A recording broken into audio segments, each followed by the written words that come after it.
I, 32 years old, just caught my wife, Emma, who was 30 years old, cheating in our own bed a few hours ago. Right now I am holed up in my dad's old fishing cabin, trying to figure out what to do next. I feel utterly destroyed and worthless. The anger inside me is overwhelming. My whole life just got flushed down the drain, and I have absolutely nobody to talk to. The one person I thought I could rely on just betrayed me, and then had the nerve to lie about it. I scared the hell out of 3 people, including myself. If the cops are not looking for me right now, I am lucky. If they are, I will deal with it when the time comes. I work in construction, specifically in demolition. My crew and I travel a lot, and I had been gone 10 days out of the 14 I was supposed to be away. Due to rain, it is tough to blow up wet things. In the forecast, I decided to catch a plane back home until we could work again. My flight did not get in until midnight. Wanting to surprise Emma, I did not let her know I was coming. I drove the 45 minutes from the airport to our house. 8 years ago, Emma found a beautiful piece of land far from any other homes through her job in real estate. 2 years later, I finished building our house, which we have loved ever since. We have a 4-car garage, so any cars parked in front are unusual. A black SUV I did not recognize made my heart sink. I knew immediately. I had not sensed any problems in our marriage. We had not had any fights. Our sex life was great and frequent, but somehow I knew right then what I would find once I went inside. If the car had belonged to a relative of hers, she would have let me know. Part of me hoped it was a female coworker who had too much wine and needed to sleep it off, but that would have been highly out of the ordinary.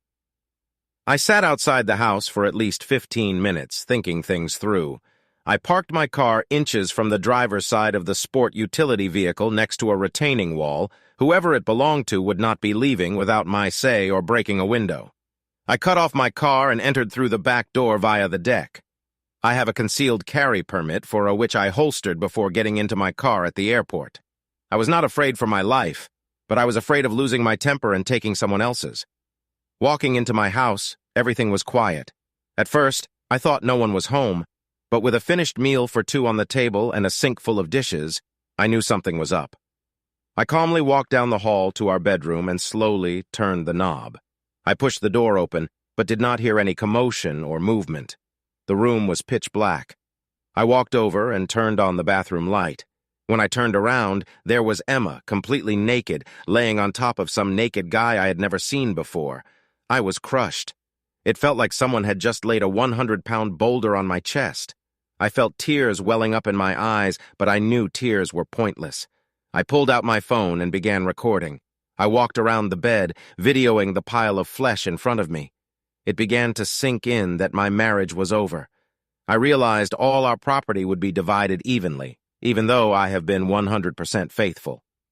I suddenly realized the house I built with my own hands would have to be sold when we divided assets in the divorce. Being physically betrayed felt worse than any pain I could have imagined. Knowing I was about to be financially gutted too nearly made me lose my mind because it seemed so unfair, but I knew I was done with her and would never touch her defiled body again. I was disgusted by what I saw, but mostly at Emma. In my mind, she had gone from sweet, devoted wife to alley-crack whore in the span of 15 minutes. Neither of them moved at all. I was fairly certain they were both passed out drunk. Since the house was going to be sold, I did not care about any damage to it. I pulled out my .45 and just looked at both of them betraying me in my own bed. For a second or two, I contemplated shooting her, knowing those bullets would pass right through and kill him as well. But I came to my senses and realized neither were worth getting the electric chair over. And despite the hurt I was feeling, I knew I might want to keep on living after all was said and done. So I pulled back the hammer of my GFFT, lifted it into the air, aiming to my upper right, and fired off 2 rounds into the ceiling. They both woke up instantly. Emma scrambled to push herself off the guy, and he shoved her to the floor before locking eyes with me. Fear doesn't quite capture the look in his eyes. Compared to the sheer terror in Emma's eyes, he looked almost calm. She tried to tell me it wasn't what it looked like, so I fired around through the bedroom closet door. She shut up real quick while he still hadn't said a word. They were each seated on opposite sides of our bed. The sheet pulled up to their necks. I asked the guy who he was, and he said his name was Peter. I asked Emma how they knew each other, and she explained he owned his own real estate company. Then I asked how long the cheating had been going on because I had been completely clueless that Emma was cheating. She had the nerve to claim that was the first and only time they had slept together. So I fired 2 rounds into the bed's headboard between them. They both began crying and begging me to stop. So I asked the question again. To my surprise, Peter answered 6 months. It pissed me off, but at least I knew the truth. I asked Emma when she stopped loving me, and through tears she lied and said she never stopped. I fired 2 rounds into the bathroom on her side of the bed, and she began screaming as glass from the mirror shattered all over the counter and floor. I told her she was a lying worthless and that I was done with her lies. She was clearly having a panic attack with good reason. But at that moment I didn't care. I asked Peter if he was married. He replied that he was. I asked if he had children that would miss him. He swallowed before admitting he had 2 kids. I told him I truly appreciated him showing me that Emma is a tramp before we had kids together. But I asked him if having sex with the cheating was worth losing his wife and kids over. He begged me not to tell his wife. I told him to shut up because at that moment she had about a 50% chance of ending up a widow. For the next 15 minutes, I paced at the foot of the bed with my gaff drawn, just trying to think. I knew holding them there against their will could be deemed as taking hostages. I knew I would have to eventually let them go. I told Emma to get up and get her car keys. She got out of bed and began to reach down for her clothes on the floor. I told her to stop. Clothes weren't needed, and again to get the keys. She walked down the hall and brought back her keys, handing them to me while still crying. I removed the house key and told her she wouldn't be needing it anymore. I know she wanted to protest that I couldn't do that and that legally she was right. But a 0.45 tends to make debating legality moot. I then told Peter to stand, get his keys and wallet out of his pants, and to follow me. I led him outside toward his car and punched him in the face repeatedly until his nose and mouth were bleeding. After moving my car so he could get into his SUV, I went back, picked up his keys, and told Peter to stand up. I explained he could go home right then and there to confess everything to his wife, or she'd hear from me within 48 hours with all the evidence of his cheating I had recorded. I also explained he had 45 seconds to get off my property, or a coroner would be escorting him off the premises. The fact he had no clothes on seemed a secondary issue at the moment. He got in his car and peeled away before I counted to 25. I went back inside where Emma had put on a robe and was seated at the kitchen table. I went to the bedroom, picked up her cell phone and brought it to her in the kitchen. I asked if she wanted to call her parents or her sister to pick her up. She refused. I even asked if she'd like to call the police. I think she anticipated us discussing things to clear the air, so she said no. She began to try and explain, but I stopped her yapping and told her we were done forever as far as I was concerned. I explained our home was no longer her home and she needed to get in her car and drive anywhere that wasn't our house. I explained I no longer felt any love for her at all after what she'd done and that there would be no second chances. She began to apologize, cry, and plead. 2 rounds fired into the double oven and 1 into the fridge brought blessed silence. Having your nearest neighbor over 2 miles away has its benefits. I explained to Emma that at that moment I didn't care if I lived or died and that she had completely destroyed me with her actions. I told her that all the love I ever had for her turned to hate the minute I saw her and Peter naked together. If I could have Thanos snapped her from existence in my memory, I would have. I told her I was barely maintaining my composure with the feelings I had of loathing her. I said it would be best if she went to the garage, got in her car, and drove away forever. Through tears, she went out to the garage, got in her car, and left. That was about 5 hours ago. Realizing I might have committed a crime or two with my reaction, I didn't want to deal with any cops that might show up. I turned off everything and locked the doors before going out and getting into my car again. My dad owns a fishing cab, and he and his buddies use fairly often. I drove there and used the hidden spare key to let myself in. It was far too early to call anyone when I got there. I decided I needed a drink, and I'm about a quarter way through a bottle of my father's balcony scotch. Dad is going to be pissed about that until I tell him what Emma did. Plus, I'm pretty sure it's the bottle I bought for his birthday last month. I really don't know what to do. Most seem to be people trying to figure out if their spouse is cheating. I already know the truth.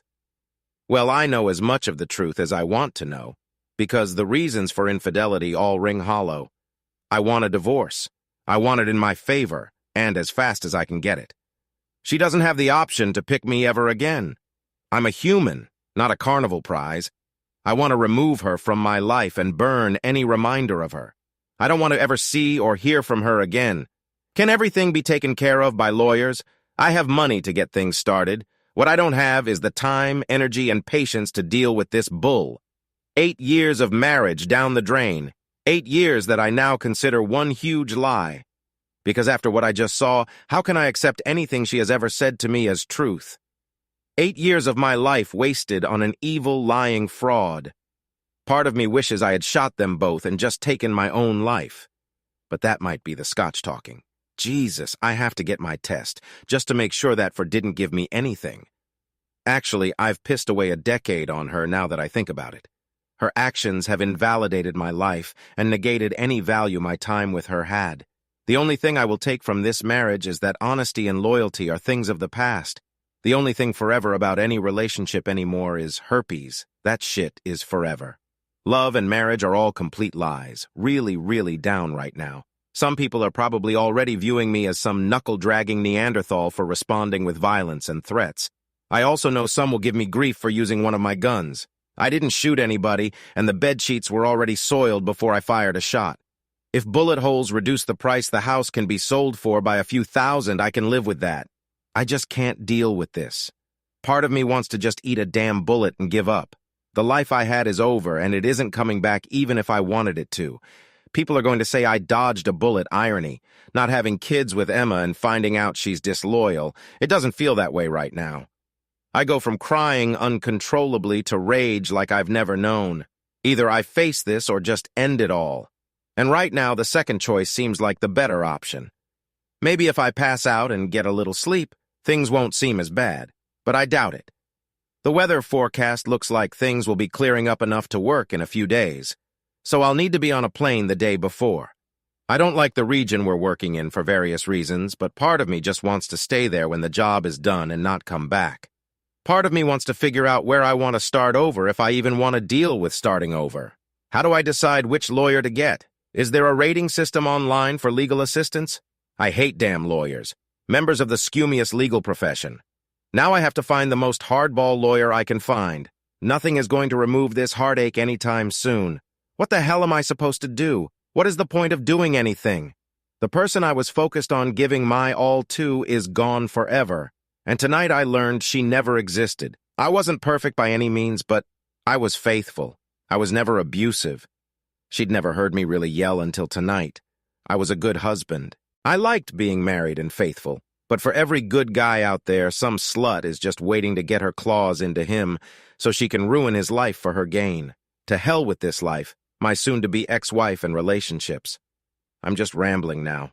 Guess I'll go to bed. When I wake up, I guess I'll call my parents and fill them in on what went down. I'm just in shock, and I've never had heartache like this in my life before. Maybe tomorrow I'll feel better. An update. I am sure some will say what I did went too far, was over the top, or whatever. It seems the law agrees with those people. This update will be a joy for the anti-commenters. So let me get this out of the way first, so those people can be overjoyed with what I am facing. I was arrested for communicating threats, Fallone's assault, assault with a deadly weapon, and a few misdemeanors or felonies that do not really matter. If convicted of the felonies, even with no criminal record, if found guilty, I could get over 25 years behind bars. I am not likely to be sentenced to that long a time in prison, but it is possible. Amazingly, if I had actually shot Peter and/or my wife in a fit of rage, I would probably be looking at less time. Peter went to the police instead of to his wife to confess.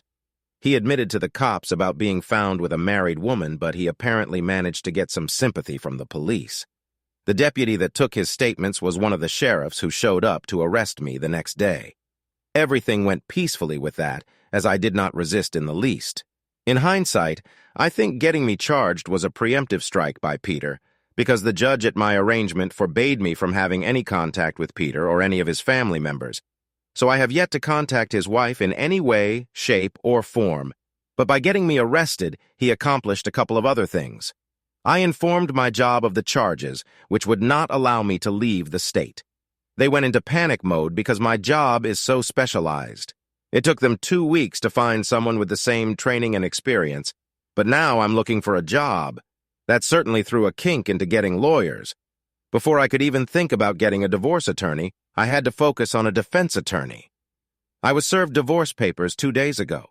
It is apparent my wife is going to try and take me for everything, but she and I have not talked since that night. She has called and texted, but I have not read, answered, or responded to anything. I hate her guts. I am never getting over this. I am not going to be able to move on. I am not getting anything close to my life back. I have been staying with my parents. They have been awesome and very supportive. But this situation I have gotten myself into, there is not much anyone can say. Right now, everyone is so focused on the criminal charges I am facing and not going to jail. The fact I have lost my wife and future has been put on hold, so to speak, even after getting divorce papers. I have heard my mom crying for me in private. This is destroying my parents as well. They should not be worrying their son will be spending time behind bars. They should be focused on their retirement and enjoying life. I guess I have not just ruined my own life, but I will be damned if someone did not destroy mine. I spend most days holding up in my childhood room waiting for the other shoe to drop. I have reason to believe that my wife is assisting Peter or the police against me in criminal court. She sure as hell is not obstructing anyone, that is for sure. Again, I have not talked to her, so I do not know what is going on in her head. But if she hates me for what I do not know, as much as I hate her, I guess she is giving me what I deserve. I'm sorry I cannot give a better update. Those who always fall in the leave and divorce them, Camp will be happy to know that will be happening come hell or high water. I just do not know if I will be doing it as a free man, or if it will happen while I am behind bars finishing my sentence. I was talking with my cousin the other night, and he said something to the effect about when I start dating again. He meant nothing by it, but it was just so. I cannot even explain it. Like, forget what my wife did to me and ever having trust in any woman again. I have not even started to ponder that.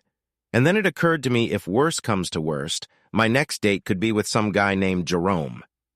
My lawyer is trying to actually win my case, not just keep me out of jail. I appreciate that, and that is what I need to happen, but I cannot do prison. If I am convicted, even without jail time, my career is done for. But prison, I cannot endure. I have been in shock since the moment I turned the lights on and saw my wife laying naked on top of another man. This whole incident just keeps getting worse and worse. I feel like I am watching a movie, but cannot stop even though I am disgusted. This sounded a lot clearer in my head than it looks typed out, but that was the best I could do under the circumstances. My life is utter hell right now, and cheating is 100% to blame. Update. I will try and explain what has happened since my update, even though I know I will give incorrect legal terms and words in the process. But from what I was told, it is a federal law for the prosecution and defense to present all evidence and potential witnesses before a trial. There was a reason my lawyer kept the footage of my soon-to-be ex-wife and Peter cheating a secret. It was not like a trial, more like a hearing, but there was a judge presiding. My lawyer actually introduced a USB drive as evidence, but had the footage on a tablet. Long story short, Peter either did not know I had proof or forgot I had told him. I did remember putting my phone away after recording them before I pulled my gun, so he and my wife never saw a phone. He refused to testify and the charges were dropped. His father is a retired judge and he is a business owner. He could not have that entered into evidence and seen by the public from a trial with his name attached to it. So I truly dodged a bullet. My lawyer is almost certain she could have gotten a jury to find me not guilty, but no charges or trial is even better. Peter left the courtroom before I was allowed to go. As soon as I turned my phone on, I got notifications about mistext and calls from a random number I assumed to be my wife. I did not respond to anything because I did not read or listen to anything, but I was sure she had just found out I had video evidence. She was either trying to make peace or war. Her lawyer could talk to my lawyer, and no, I still have not communicated with her in any way, shape, or form. The moment I saw her cheating on me, she was dead to me. If I want to talk to the dead, I will have a séance. I have a very reputable divorce attorney, and he was the person I was first trying to call after charges were dropped. Obviously, the footage will be needed in divorce court, so I cannot go show it to Peter's wife. Not yet, anyway. I would think she would hear about things through the grapevine, but who knows? He probably made some sort of preemptive strike and told his wife something just in case, but I highly doubt he made a full confession. My parents were relieved. I called them on vacation to tell them the good, unexpected news. We all were expecting it to go to trial. Nobody truly expected that hearing to end things on the criminal front. Now I focus on divorce, and my lawyer has my wife's filed divorce paperwork. It is not going to be the cakewalk my soon-to-be ex-wife thought it would be. As of right now, she is living in the house. That puts me at a disadvantage, but my lawyer is hoping to negate that with some filed paperwork. I do not want to move back into that house. I would never want to live there after witnessing what I saw. Plus, I heard it needs some repairs and new appliances, but honestly, I do not want her to have it either. With housing prices through the roof, I want it sold outright as well as the land. She should not get it if for no other reason than being the one who broke up the marriage. If she wanted to keep living there, she should have kept her legs closed. Actions have consequences, and if she thinks getting some strange D is worth losing a house over, she really should not be in real estate. On the job front, I plan to use this coming week to either get my old job back or get a new job. I do not want to knock anyone out of a job, especially in such a specialized field. But I have to pay lawyers to do things I never wanted to now. I know whoever replaced me cannot have the experience and knowledge I do in addition to knowing the team. I do not think I will be unemployed either way for very long. I never thought I would say I will be glad to get back to work, but the last few months have not been a vacation. I just need something to focus on now besides the divorce, and I want to try and forget that messed up night. I am probably lucky I am not dead, and I am very lucky I am not behind bars. But the whole situation just pisses me off. Not just the money pissed away on legal fees, the wasted time, the words I believed I now know are lies, the deception. I never knew where I could not have, and to think I behaved like an idiot over someone I never knew is disturbing. I mean, if you want to go postal and beat the hell out of someone over a worthy, loyal, loving woman, have at it. But to go crazy over someone that lied and never cared, not worth a single punch and certainly not worth the gunfire, learn from my mistake, it is not worth it. But yeah, if people could just be honest with themselves and others, that would be great. My soon-to-be ex-wife keeps reaching out to communicate. The time to communicate was before she gave any part of herself to another man.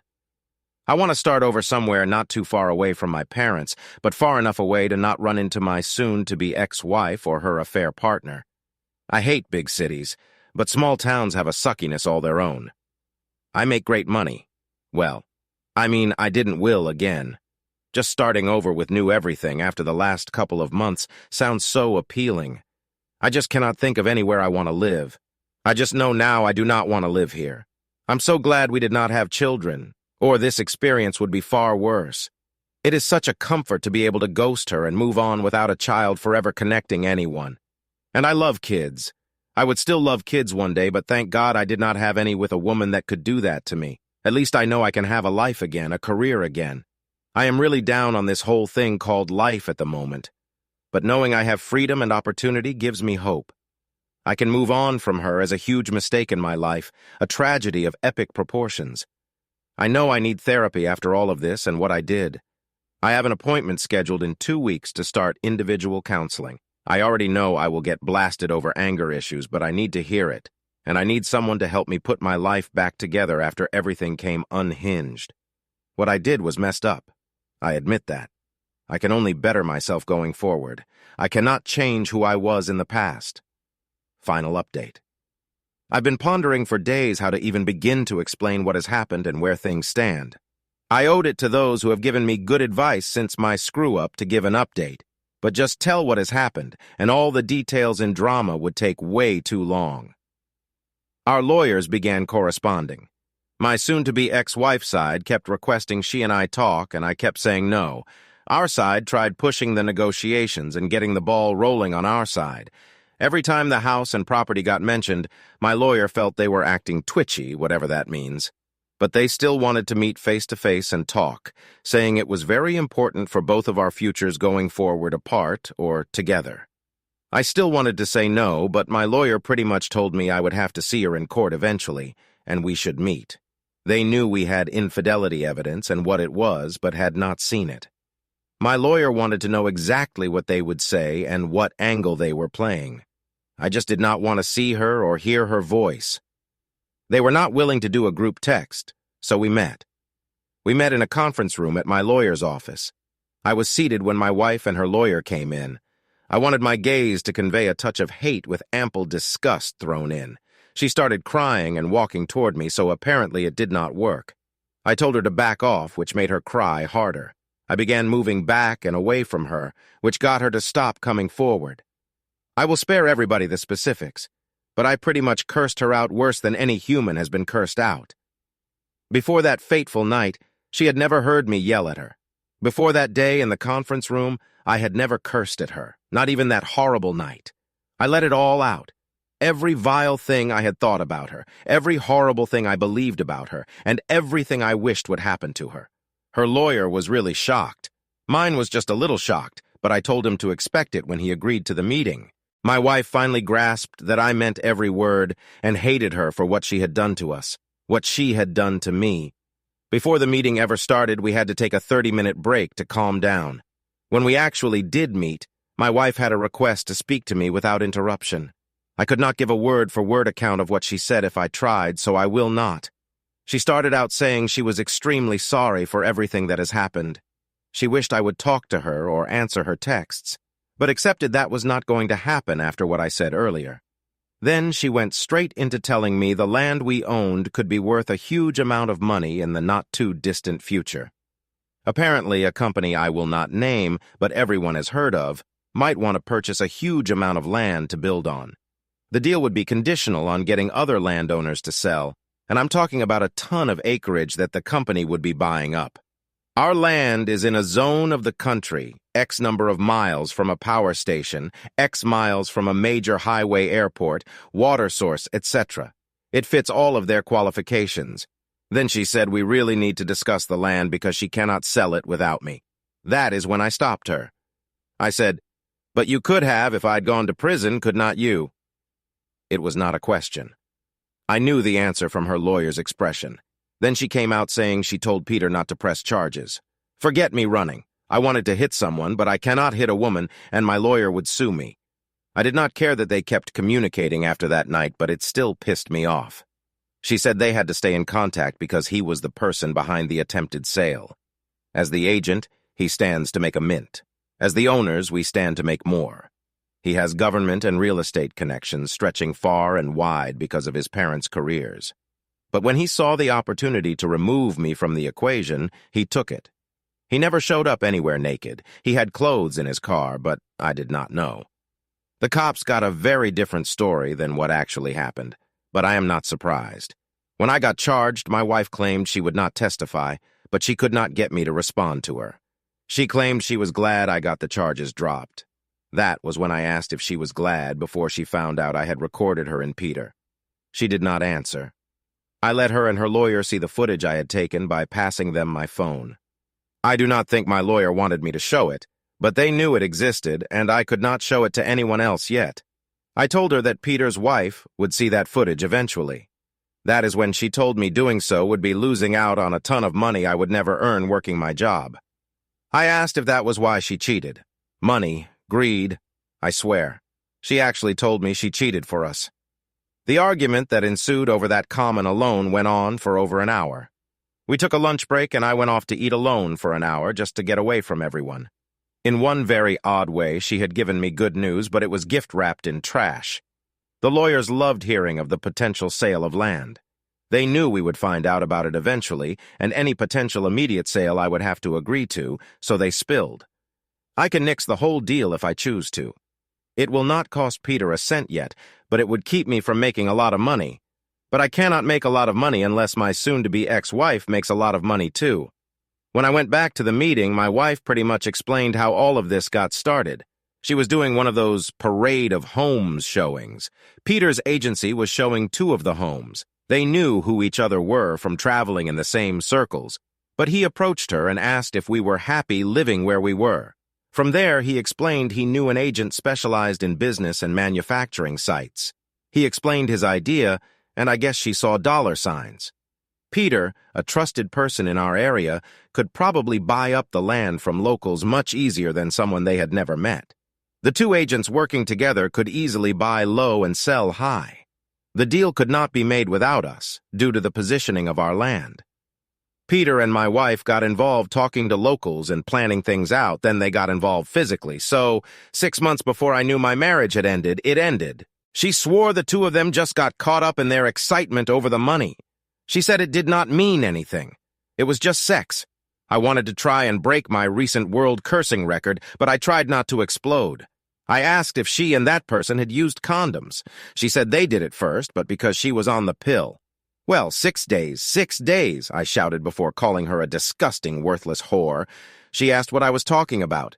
So, I proceeded to explain that when a man orgasms inside a woman, that is how long his fluids can stay inside her. I really wanted to vomit, thinking about what she subjected me to. I asked how she would like me to go to a prostitute, stick my fingers inside, and then put them in her mouth. Yes, it is disgusting, but it is the equivalent of what she did. She tried to claim she took showers. I told her unless she was able to stand on her head and spread her legs to rinse out, she was a nasty slut. And she wondered why I look at her with a revolted expression. It is because I am revolted. She is disgusting and subjected me against my will to things I do not even want to think about. That is not even taking into consideration things she did with her mouth. Peter can have the tramp. She is infected with his filth now. But I had to get out of there. I was no more good for the rest of the day. I went and got drunk for the first time since my after-party at my dad's cabin. Part of me should be really happy. And I am. I know if things work out, I will be able to pay my lawyers in full, repay my parents tenfold, and have a huge amount of money to start over almost anywhere. But the nonsense I have had to agree to in order to get that money makes me sicker than my wife. 3 lawyers wrote up an agreement. Our 2 lawyers wrote up an even split divorce. We cannot divorce until the land sells or the deal falls through, but the divorce will go through and my marriage is over. It is not like I am in some hurry to be single so I can marry again. I ghosted her really well despite my unfortunate marriage status. It is not like I have to see or talk to the immoral Jezebel, but it does bother me to still have any tie with her in any way. I cannot contact Peter's wife, not now or in the future. I cannot show the footage of my wife to her parents or family, but she has told them we are divorcing and did admit to having an affair. Either way, I got my job back and start next week at a new site. There is talk of having the charges Peter brought against me sealed from record or something, but my record is clean, thank God. I am still coming to grips with her excuses and her attitude about those excuses. Granted, I would be gone 10 days at a time. At no point did I suspect anything, and our sex life remained constant. I wish it had not now. At least the poor souls in dead bedrooms do not have to worry about swapping spit with a stranger. Her putting her tongue in his mouth or anywhere else and kissing me was the equivalent of letting a stranger spit in my mouth against my will. But sick, cheating trash like my wife and Peter do not seem to grasp that. I can only imagine Peter's sex life with his wife continued during the affair. I really do wonder if she has any idea she went down on my wife by proxy at some point. Knowing what I know now, I am glad I punched Peter in the mouth. Still glad I did not kill them or myself, but they are both disgusting, like licking a hobo's rear end in an alley on a pile of garbage nasty. Humans just disgust me now. How she could willingly give her body to 2 different men back and forth is beyond my comprehension. I had many opportunities to cheat over the years, but did not for many reasons, loyalty being first and foremost. But the idea of being with someone I do not know, who could have just been with any number of other people very recently, that is just insane. Condoms be damned. Those things break and do not protect from everything. There really is no safe sex except monogamy. But it only works when both people are faithful and have not been with half the East Coast. I could have come out far, far worse than I should if things go right. But we are definitely looking at next year before things can get rolling. I will work like I have done for years, but I will not have any place to come home to. She can stay in the house until the sale and pays all costs. The house will be demolished so nobody will live there after the sale. The majority of our land is undeveloped. There is no way in hell to move the house out and miles away. When I'm needed to sign paperwork, I will be given notice, and I will show up to sign. Then our roads part ways faster than my wife's legs for a $100 bill, and I can move on with cash in hand. But she ruined me, and it is not fair. She cheapened me just by being associated with me. She revealed truths I did not want to know because it all goes back to the first comment on my very first post. I know not every woman is like my wife. I can vouch and say not every guy is a piece of scum like Peter, but I will be damned if those people do not mess it up for the rest of us. Why does it seem two loyal people with a great bond never meet? Almost every post on here is a nice guy or a great girl who got involved with a whore or man whore and the consequences of that bad decision. Forget being able to trust again. I cannot get past the idea of ever wanting to trust anyone like that again. Nobody is worth what she put me through, and she sure as hell was not. It pisses me off. He is going to get away with it. I guess the world will have to wait and see if karma can scare him like I did. I cannot really see any reason for another update. She and I will divorce. Money will be deposited in my account and her account, and I will never see or speak to her again. That is how it will end either way. It is just on hold indefinitely. I want to thank those who gave me advice, told me to keep my mouth shut and urged me to get lawyers. To those who told me to stay strong, I appreciate you. To those who felt I should end it all, go eat a hobo. I will wait a day or two after posting to respond to a few comments. Then I will probably fade away. I wish healing for all of you who have been cheated on just as I wish it upon myself. Until then, final edit. This will be my last comment on the thread. I appreciate those who have had my back. I also appreciate the people that gave me a kick in the ass. To the haters, I support your right to do so. Just know I will not be losing any sleep over it. As things stand right now, an April or May sale of the land is most likely. The industrial real estate agent has cleared a lot of the hurdles the company would have to jump through to buy the land. No idea on when clearing and building would start, but I will have my money by that time and will not care. So it is fast-tracked as much as can possibly be done. My wife still calls or texts occasionally, but I do not answer, read, or respond. I do not believe she gives a damn about me, nor did she ever. Just giving your body to random people for their gratification is something alien to me. The fact she has the ability to do that with her body disgusts me, and I want no part of her or anyone like her. The fact I value her body more than she actually does truly saddens me, but whatever. I am done with relationships anyway.